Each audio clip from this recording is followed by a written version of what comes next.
afternoon and welcome to Trial Stories. Today we're here with members of the F&A Injury Lawyers team. We have Demir and we have Marita. So how are you guys doing today? Pretty good, Mr. Frekhtman. Sun's shining, the weather is okay, but it is what it is. Oh, awesome. And how about you, Marita? How are you doing? Good. I'm good today. Just working hard. Oh, awesome. So yeah, we were just going to talk about a few questions. And one of the questions we wanted to discuss is, what is the most important lesson you've learned over your career? So who wants to go first? I will go first. Oh, okay. So one of the important lessons would be just be patient with the clients that you work with, because sometimes people go through a lot of hardship and just torment, and you have to be patient with them and be very attentive to their needs and just hear out their story.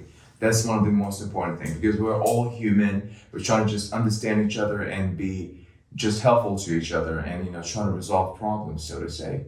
And that would be one of the lessons that people in my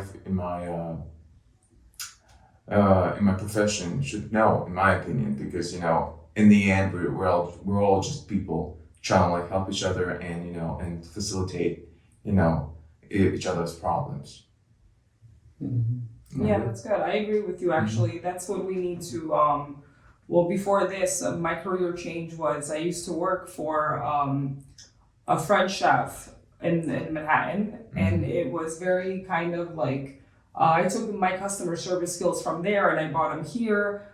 So my biggest thing is just working with the clients, just making sure everyone is happy, satisfied with our services. That's our number one priority here. Our priority is just basically making sure that our clients get the right treatment. Absolutely. And they're happy with their treatment, their doctors, and anytime they want to change a doctor or anything like that, we're always here to assist with anything. And I think that's our number one priority here, just to make sure that our clients are getting the proper treatment. Oh yeah, absolutely. Like the other day, one of the clients asked us, hey Demir, can you schedule us a treatment for the physical therapy? But I really want to attend physical therapy treatments, but I just can't make it, on time. Every time I have to go to work all the way to Long Island, I have to go back to the city. It just, it doesn't work for me. And we have to find solutions. We say, hey, you know what? There's one good physical treatment facility right by your work. Would you able to, maybe get an hour break from your work and attend physical therapy? And we just have to find solutions for our clients and get them the best treatment we have, so to say.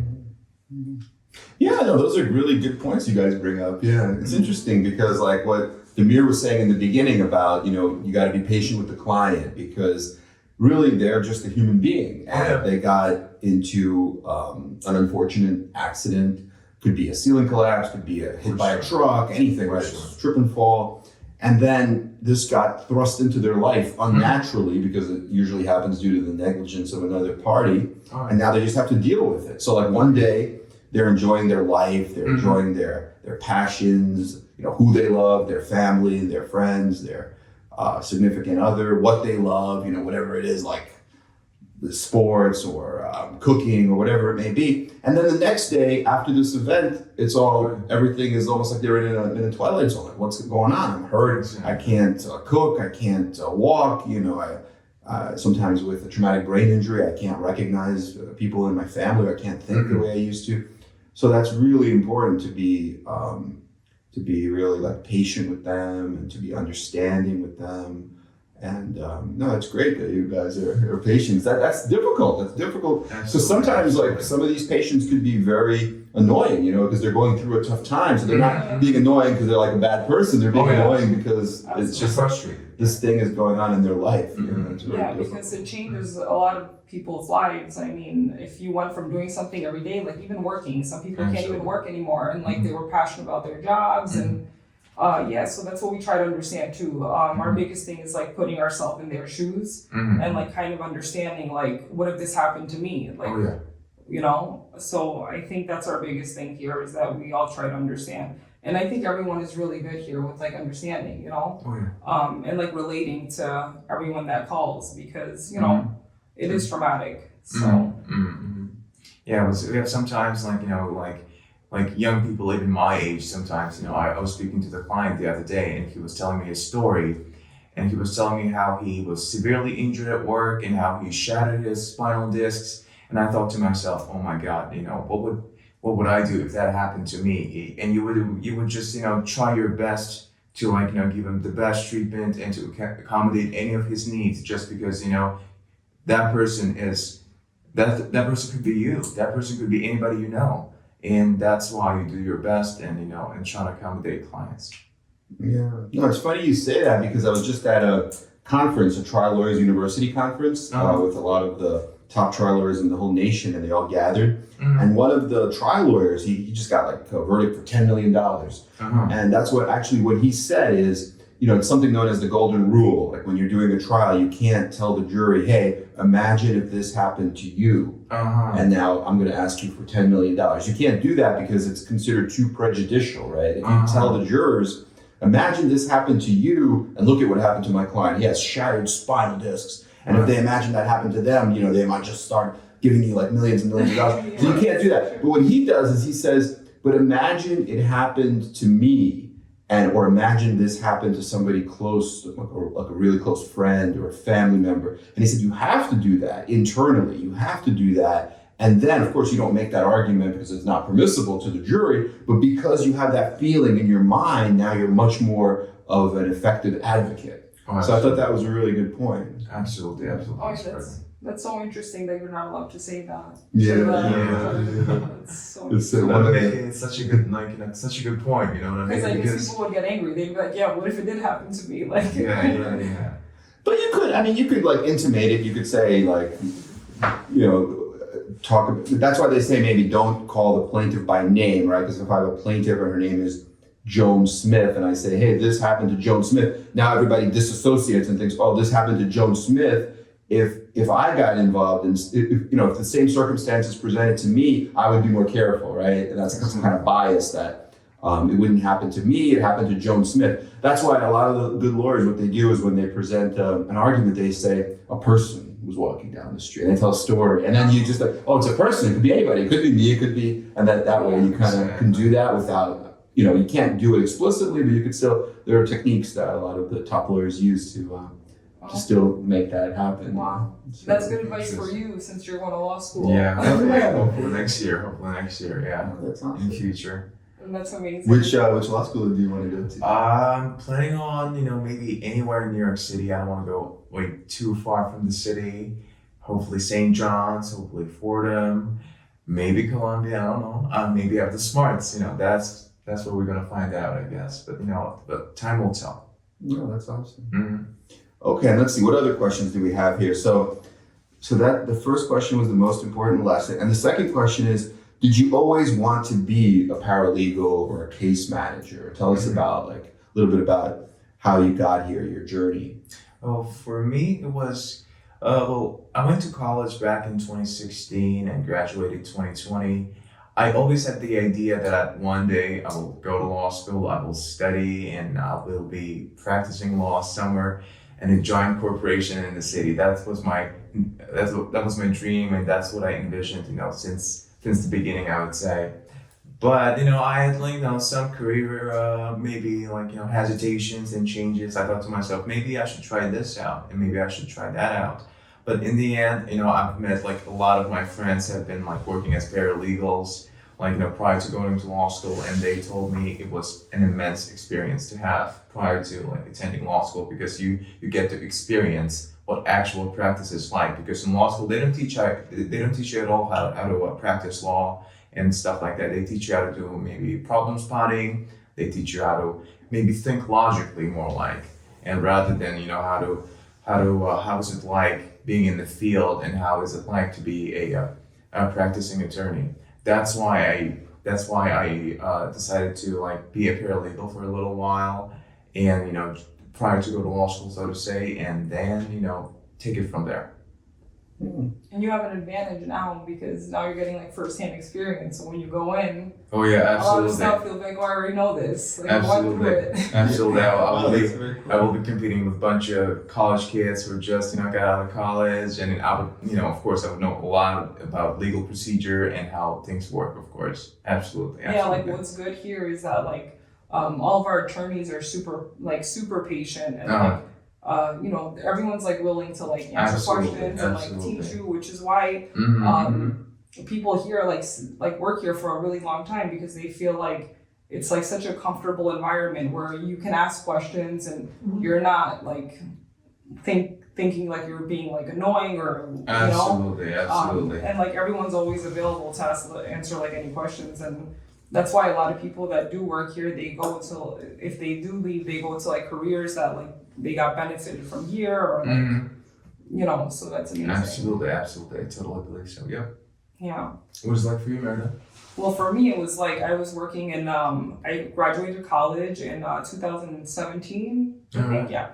And for me, it was, I was graduated for a criminal justice degree I got, and then I went into like the restaurant world. I lived in New York City, and basically like, in the city was kind of like, you make the money where you work in restaurants or you work in like hotels, like. Exactly. So I worked in a restaurant for about like 7-8 years with a famous French chef, and he kind of like taught me like a lot of things were like basically that's where I got my patience from and like my customer service skills and but the clients there were like different from here, but like everyone's it's kind of all relatable, So basically when I applied here, which was a few years ago, I was interested in being like a paralegal, so I actually worked my way up here to being a paralegal. Because I didn't start as a paralegal, I started as a receptionist, and then I worked my way up, and that's why, Arcady does give everyone like so many chances to kind of like work your way up. So that's totally a benefit of being here.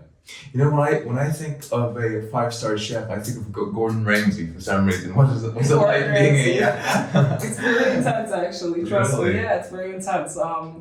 They take it very seriously, so it was difficult. Yeah, it's a lot of pressure. Whatever you did there was like extremely like under a lot of pressure. I see. That's very interesting. But yeah, he's like Gordon Ramsay. There are probably a lot of corollaries between like say operating a restaurant, because it's almost like a ballet, right? Everything has to be perfect. Like someone sits down, they expect a 5-star meal. They're at a 5-star restaurant in Manhattan, one of the best restaurants in the world. Yeah. So they probably expect something like the amuse-bouche or whatever, the appetizer, right? And the wine pairing. And then if something goes wrong, they're like, excuse me, sir. And then many different waiters have to come over, not just one waiter, right? So it's like a whole ballet going on. And it's kind of, you can draw the corollary to like handling a litigation too, because you have a lot of different people. You have the receptionist, you have the case manager, the paralegal, the attorney, maybe the trial attorney, but you have the associate attorney, you have the appellate writer or the motion writer, right? And it's also everything, there's a lot of moving parts and you have to make sure everything's going smoothly.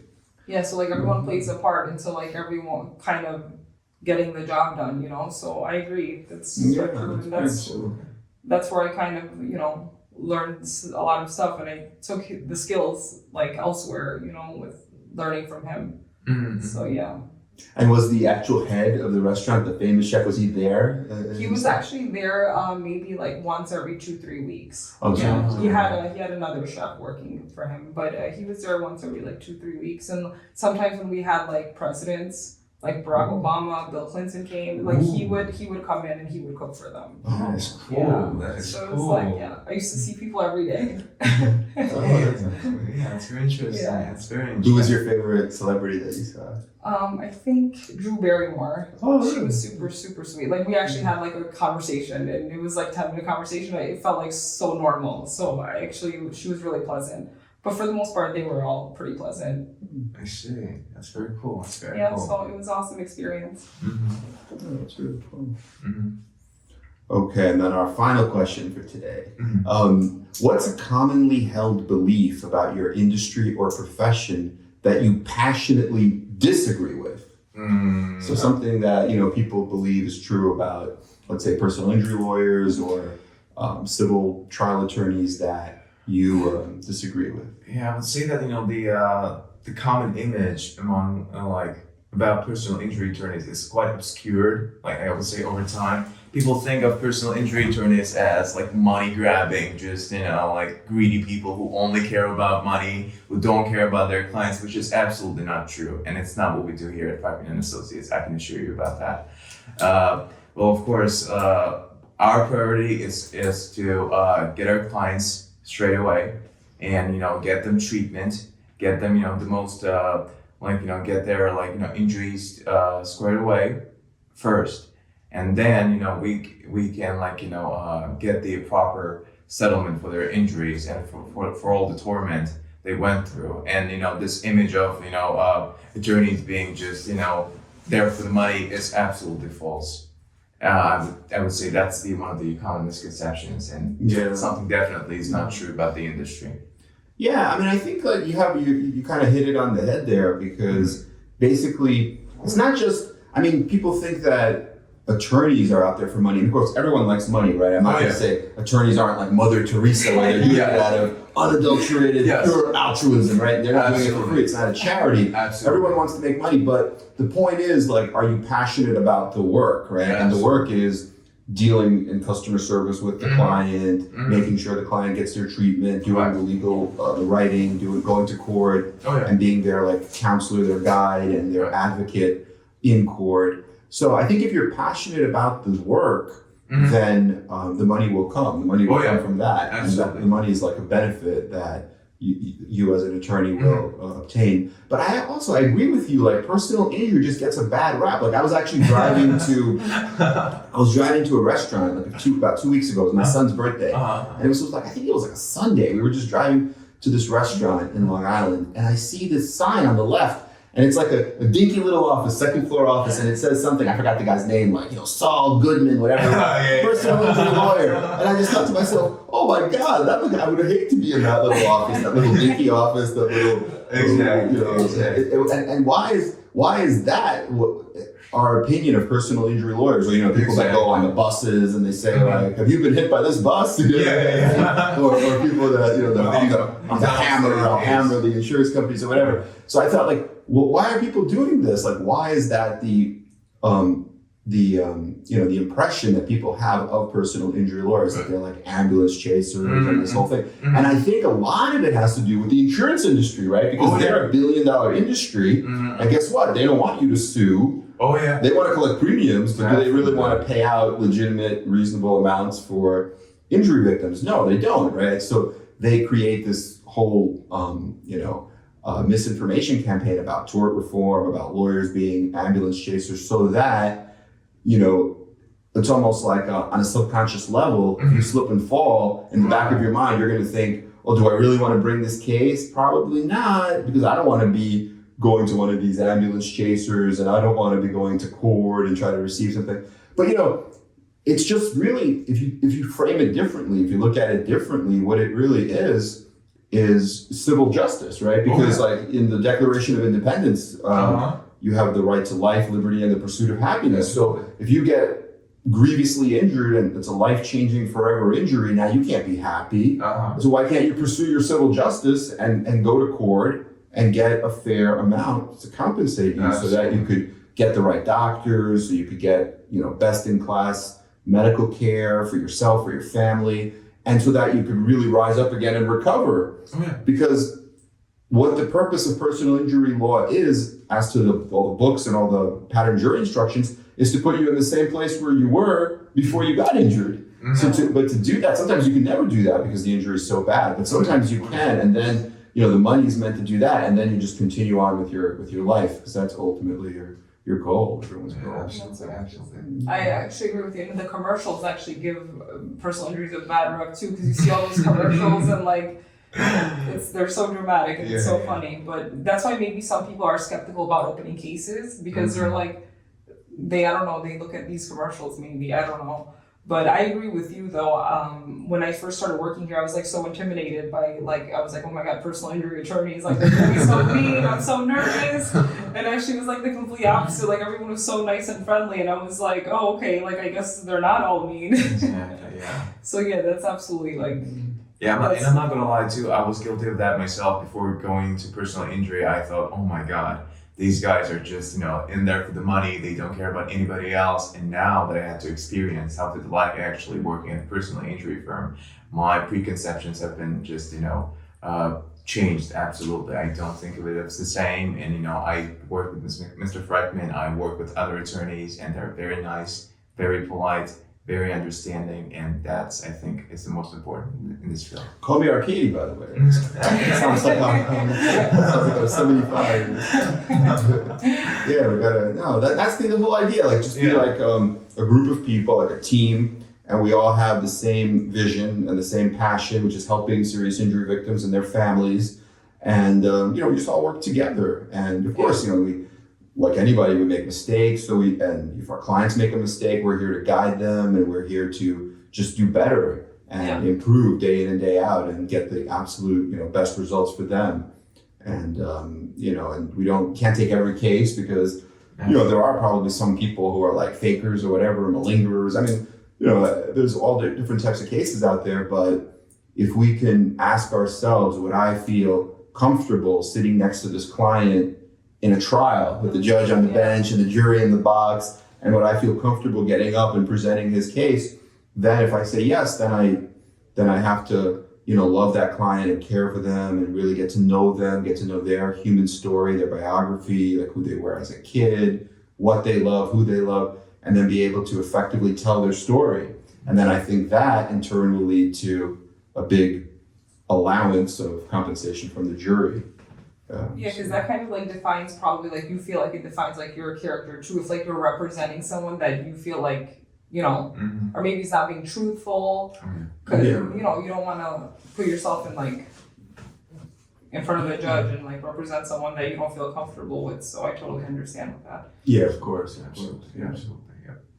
But no, I agree though. It's tough work being in a courtroom, Demir. That's gonna be soon. Is that what you want to do? Do you want to go into trial law after you graduate? I'm honestly not sure. I have a couple of my acquaintances who work at the in the transactional field. Who do mainly mergers and acquisitions and whatnot. And I honestly don't know. I don't know. But everything can change. I haven't, based on what I've been told, I've never seen people are not very sure about their field, what they want to practice before actually going to law school. I think as of right now, I would say my challenge is just getting into law school, and then getting all through L1, first year of law school, and then we're gonna take it from there. But as of right now, personal injury is sure as fun. I'm not gonna say anything about personal injury. It is very engaging, and it's very just having seeing the person from going from the horrible circumstance to better, and to and seeing the person recovering from all of their injuries is sure as nice, and I do want to see that more in the future, of course. Yeah, and the funnest part is giving out the checks, because that's what they're so happy, and it kind of is so fulfilling. It's Oh yeah, absolutely. That's what we do. Yeah, so you feel like you've achieved justice for them. It's like the final step. So Absolutely. Okay, cool. Okay, so thank you for joining us today. I think we went through these questions and had a nice discussion. And in about a week or so, maybe we'll do another podcast where we have other team members from Frekhtman Associates join us, and we can get other perspectives and other questions. And if you have any questions, feel free to subscribe to our channel and drop us a comment, and we'd be happy to answer your questions. Okay, have a great day, everyone. Bye-bye. Bye-bye.